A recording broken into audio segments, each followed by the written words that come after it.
Salve, galera! Quais são as vantagens do streaming hoje em dia para você? Fala aí, a gente já listou alguns. A vantagem de ter um streaming hoje. Para mim, na minha opinião, a vantagem de você ter um streaming é poder você escolher o que tu quer assistir, a hora que você quer assistir e no lugar que você quer assistir. E você, Pedrão? A minha vantagem é que eu não estou preso também numa programação como a televisão faz, né? E se eu quiser só ver um conteúdo único, eu posso. Tipo, eu não vou ver, futebol, depois Bob, depois Malhação. Eu vou ver o que eu quiser nesse ponto. Se eu quiser ver filme de ação dos anos 80, eu só vou ver esse tipo de filme. Se eu quiser só ver futebol, eu vou ver só esse futebol. Não é, Serginho? A minha desvantagem, na minha opinião, é que você fica preso a um aparelho celular ou preso na televisão e não vive mais em sociedade. O streaming também tirou o viver em sociedade das pessoas. E outra coisa, as pessoas que procuram ver uma série na rua ou uma outra coisa, não estão sujeitas a ser assaltadas também. E na tua opinião, qual é a desvantagem do streaming? Cara, a maior desvantagem do streaming, na minha opinião, é que pode faltar bateria no seu celular. A única, né? A única. Cara, eu sou muito a favor do streaming, eu não consigo.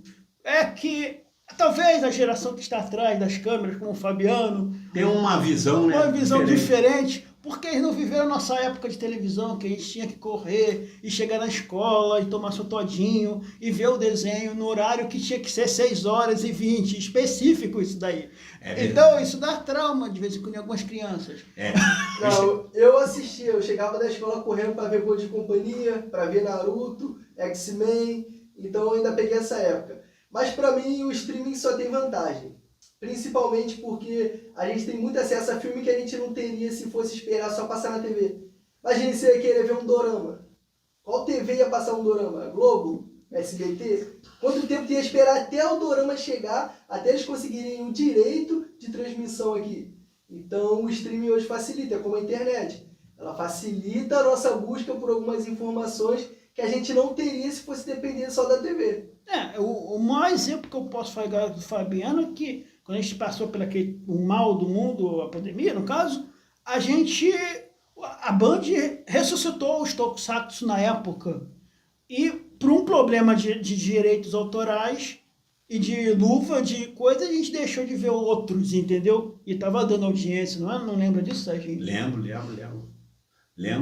Mas o streaming é muito vantajoso, mas eu sou muito nostálgico. Eu gosto do VHSzão, eu gosto do DVD, eu gosto do Blu-ray. Então o streaming ainda não me pegou ainda. E eu gosto muito de viver em sociedade, trocar uma ideia, conversar, se relacionar. Então o streaming, quando a pessoa se vicia muito em streaming, minha opinião, assim, posso estar errado, não é minha linha de raciocínio. Quando a pessoa se vicia muito em streaming, ela deixa parte da sua vida, de viver a sua vida, porque tudo vicia, né? O celular vicia, a televisão vicia, o rádio nem tanto, que o rádio ocupa só a sua mente e sua audição, então você consegue exercer outras tarefas. Já o streaming não, o streaming ele rouba a sua atividade cerebral de uma tal forma, é uma coisa que acontece, que eu vejo por aí muitos adolescentes, jovens e até adultos, perderem parte da sua vida, às vezes não fazem uma caminhada, não fazem uma atividade física, então o streaming tem esse ponto. Mas, cara, eu estou com dúvida, porque assim, o que você está falando não é para o streaming, você está falando isso para o TikTok.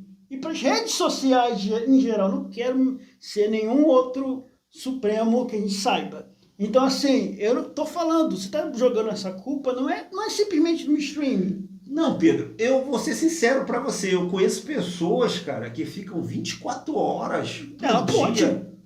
Mas existe. Pessoas que vivem 24 horas por dia assistindo séries. Sim, mas e eu acho isso um pouco danoso. Cara, a gente curte muito cultura pop, a gente curte muito cinema, mas assim, claro que não se compara ao TikTok, não se compara ao YouTube, não se compara às redes sociais, que elas foram criadas para entrar no seu subconsciente, dominar a sua mente de uma tal forma que você não consegue desapegar delas. Eu sei, mas o streaming também tem esse papel, tem uma parte dessa culpa. E você, Fabiano, qual é a sua opinião? Não, realmente isso daí de fato é porque Tanto é que tem gente que fica sedentária, que não vê nem a família durante a semana.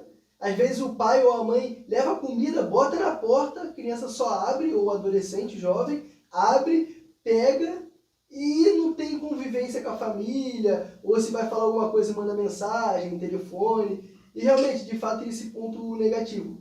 E é como o TikTok, é como o jogo do Tigrinho, esses joguinhos, eles são feitos para viciar. Porque se o streaming não prender a audiência das pessoas, não prender as pessoas ali assistindo, como é que eles vão fazer dinheiro com propaganda? E hoje em dia, todos os streamings praticamente têm anúncio dentro dele. É justamente para vender algo para as pessoas. Mas para vender, eles têm que prender a atenção das pessoas ali. Então tem esse lado também negativo, que pode viciar, pode deixar a pessoa sedentária, antissocial, a pessoa cria fobias, a pessoa cria ansiedade, porque fica ansiosa para a nova temporada da série e tal, e ela não consegue fazer nada até assistir aquilo. Então também tem seu lado negativo, que é bem significativo também. Eu tiro o meu lado como exemplo. A série do Superman, Lois e Clark. Eu queimei meu aparelho Blu-ray assistindo a série, porque era muito boa, me prendeu.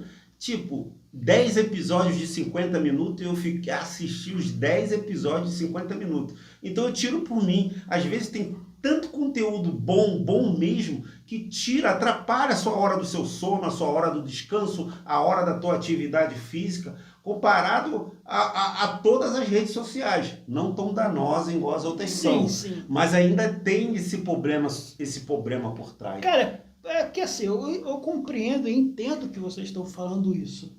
Só que vocês estão também pegando um ponto onde tudo isso acontece. E a televisão também fazia isso com as pessoas. Só que a gente não tinha como calcular. A diferença é essa. Tinha gente que vivia. Mas tipo assim, Pedro, olha só, sem querer te cortar. A televisão fazia, mas nem todo mundo gostava da programação que a televisão passava. Vamos supor, eu não gostava de ver, quando era criança, falo por mim, né? Eu não gostava de ver o jornal, eu não gostava de ver certas novelas, eu gostava de ver os desenhos. Então, tem horário específico para o desenho, para a novela, para a série e para o jornal. Ou seja, são públicos diferentes. Às vezes o público do desenho não é o público do jornal. Então vai ter esse momento de descanso. Já o streaming não. Você tem na mão aquilo que você quer ver, na hora que você quer ver, e quando você se dá conta, eu falo por mim, que eu sou um pouco viciado de celular, eu falo por mim, quando você se dá conta, se passou 40, 50, 60 minutos da sua vida, que você não fez o que tinha que ser feito. Entendeu? E de fato isso daí é de fato isso. Porque assim, antigamente a gente tinha a programação na hora certa, tipo o desenho era na hora certa. E a criança, enquanto não dava aquela hora, ela fazia as coisas de criança. Ela criava memórias da infância, ela brincava, ela descobria coisas. Hoje em dia não. Hoje em dia, enquanto não chegou o horário da novela, às vezes ali da 9, que é a novela que mais tem audiência, ele tá vendo o streaming. Ele tá vendo o Netflix, tá vendo um episódio da série e fica preso naquilo. Ele não tem tempo para viver a vida. Ele acaba se prendendo naqueles streamings ali. Mas também você tem que entender outra coisa, que para quem trabalha também, quem trabalha e sabe muito bem isso, é um ponto que eu vou pegar. Sim. É uma vantagem. Se você está vendo um programa, você quer ver aquele programa, beleza, mas você está no trabalho, tu não vai conseguir mais ver na televisão. Acabou.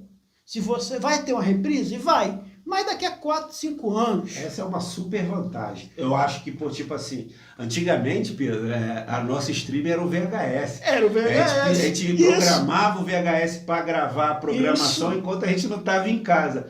Hoje o stream, ele traz essa facilidade para a gente ver a hora que a gente... Cara, eu tô tacando um balde de água fria aqui, assim, nas minhas opiniões, que são fortes, porque hoje eu estou vivenciando uma situação... que eu vou até me abrir com vocês, que eu estou passando por tratamento psicológico, onde eu me ponho, às vezes, em perder muito tempo da minha vida atrás de um celular ou atrás de uma televisão, que poderia ser produtivo para mim, tanto financeiramente, como fisicamente, na área da saúde. Entendeu? Mas o stream não é o total vilão, mas é um dos vilões que eu estou citando aqui nessa realidade. Então, eu pergunto para o público e para o Serginho e para o Fabiano, como a gente vai controlar esse ponto do streaming? Então, eu acho que é o seguinte, não tem como controlar. Eu acho Vai querer voltar ao modo antigo? Não tem Programação? não tem como controlar. O que tem que controlar é nós, como os influenciadores, passar a informação para quem está assistindo a gente e tentar absorver um pouco de conhecimento que a gente está passando aqui, para não deixar cair nessa armadilha, porque dopamina é muito bom, galera. Dopamina é coisa maravilhosa. Ninguém tem dopamina lavando uma louça. Acordei hoje eu vou lavar a louça, graças a Deus, que coisa boa. Ninguém se satisfaz fazendo as coisas que não querem fazer, mas se satisfaz fazendo aquilo que gosta de fazer. E, infelizmente, a vida não é feita só de coisas que a gente gosta de fazer. A gente tem que fazer as coisas porque tem que fazer. Então, galera, se você está estudando, se você está fazendo curso, se você está se projetando para o futuro, ou se tua família depende de você para trazer o sustento da casa, eu aconselho você ver streaming, redes sociais, tudo que prenda a sua atenção dosasticamente, porque tudo em excesso faz mal. O streaming tem muitas vantagens, mas a desvantagem do streaming é essa que eu apresentei para vocês. Eu vou botar meu único ponto. O culpado disso tudo não são o streaming, não é a rede social, são as pessoas. As pessoas têm que parar de aprender a fazer isso. Você tem a liberdade de fazer o que você tem, fazer a liberdade. Se você ia fazer errado, você vai ser punido. Então, na minha opinião, é isso. A gente tem uma coisa, um valor muito que é a liberdade que a gente tem hoje em dia. E eu falo, cuidado, que isso pode ser perdido. E eu não estou falando especificamente só disso também, não. Então, eu acho que a gente tem que botar isso. Se o Serginho está certo em fazer o que ele está fazendo agora, um desabafo mesmo. Eu também nesse ponto, ele está certo em ir em terapia, tem que fazer as coisas, está certo em fazer isso. É muito Mas bom. você, como eu sempre falei, você tem que ter o controle do objeto que você está usando, não deixar ele te controlar. Você tem que saber fazer isso. Eu sou um mau exemplo, eu não vejo o streaming o dia inteiro, faço minhas coisas. E faço isso, então eu tenho o meu controle, mas eu tenho o meu momento de streaming, meu momento de prazer, meu momento que eu tenho que fazer isso. Por quê? Você foge o padrão, Pedro, você não é o viciado em streaming, você foge o padrão. Sim, mas existem pessoas, então, existem casos... Na minha opinião, entendeu? Serginho, essa pessoa que tem isso, tem que procurar ajuda. Tem que procurar ajuda, é isso que a gente tem que passar aqui. Tem as vantagens e as desvantagens que a gente está passando, mas a gente tem que ensinar o quê? Se você tem algum problema com qualquer coisa, pede ajuda. Ou pede alguém que está no seu lado para te ajudar. De fato, é isso aí que meu tio falou e o Pedrinho também. É igual aquele slogan sobre a bebida, né? Beba com moderação. Uhum. Do streaming, isso tudo que envolve redes sociais, use com moderação. Separe tempo para estudar, para você fazer seus deveres, seu trabalho, seu ganha-pão. E separe tempo também para você se divertir, ter ali um consumo de dopamina, que também é bom para o cérebro, produz um sentimento, uma sensação boa, e é necessário para o ser humano. Mas faça com moderação e não deixe isso ocupar espaços da sua vida que você deveria dedicar para outras coisas. Galera, é muito difícil uma pessoa que está viciada em celular largar o celular de uma noite para o dia, ou largar o computador da noite para o dia. É muito, muito difícil mesmo. Então, os psicólogos recomendam você ir largando aos poucos. Se você for largando aos poucos, é mais fácil de você ter sucesso a longo prazo do que você ter um sucesso a curto prazo. É igual dieta. Eu comecei uma dieta restritiva de 60 dias. Danifiquei todo o meu sistema imunológico, fiquei doente. E quando eu parei de fazer dieta, eu engordei o dobro. Ou seja, coisas muito radicais, é muito difícil para quem está passando por esse processo. Então, se realmente você passa 1 hora, 2 horas, 3 horas mexendo no celular, isso já é sintoma de alguma doença, de algum transtorno que você está desenvolvendo através do vício. Então procura uma ajuda. Esse vídeo, foi até bom a gente debater esse vídeo no canal, para mostrar para vocês que existe um problema sim, e esse problema tem que ser cuidado. Galera, esse foi o vídeo de hoje, espero que vocês tenham gostado. Se inscreva no canal, ativa o sino de notificação e dá aquele like. Vem para a resenha, é muito bom trocar uma ideia com vocês, conversar com vocês. E esse foi um assunto muito importante. Valeu!